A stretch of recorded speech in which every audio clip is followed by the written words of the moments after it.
Basically, I've never worked anywhere apart from the sports industry. I started as a 16-year-old and my school got me 2 weeks work experience at a local radio station for a guy called Harry Grayson, who went on to become a BBC presenter. And I think out of charity, at the end of the 2 weeks, he said, you know, you've made coffee for 2 weeks, do you want to go and report on a local cricket match? And I reported on this cricket match that was watched by maybe 10 people.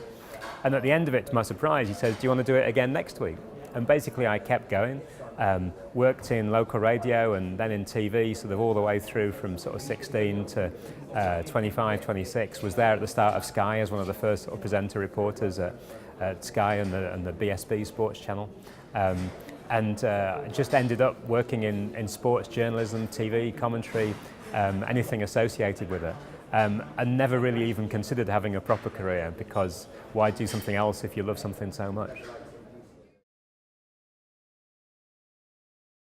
I think that's a very interesting question for Eurosport, because I think Eurosport, as a French company that was part of wider French companies, took a lot of people and moved them from department to department.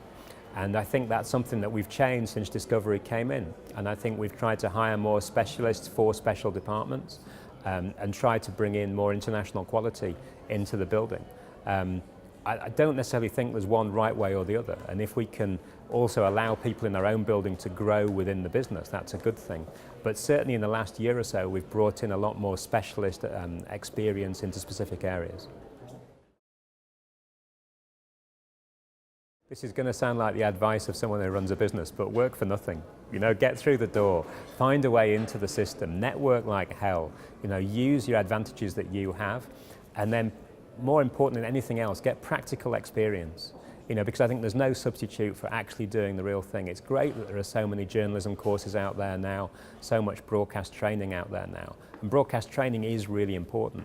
But I think trying to get through the door, use your contacts, get practical experience, there's no substitute for that. And I think if you're good, you'll show you're good. And if you're good and you're working at the lowest rung of an organisation, people will notice you and you will rise. And I think that's the great thing about sports media, is that the business is changing so fast that good people have the chance to rise up through the system very quickly. It's one of the things that really attracts me to the whole business. So grab that experience and make a noise about yourself. I think as someone who grew up in Leeds for most of their life, you know, the one that I was at that was remarkable was Boycott when he scored his 100th 100. And I was on the balcony at Headingley, sort of, and the 4 that he hit to reach his 100 was just below me. And a great story about a character that, you know, has admirers and haters, but he fought his way back. He was written off, he left the England team, he came back and battled through it and celebrated in front of his own fans in an emotional moment that I think every Yorkshireman says they were at, even if they weren't at.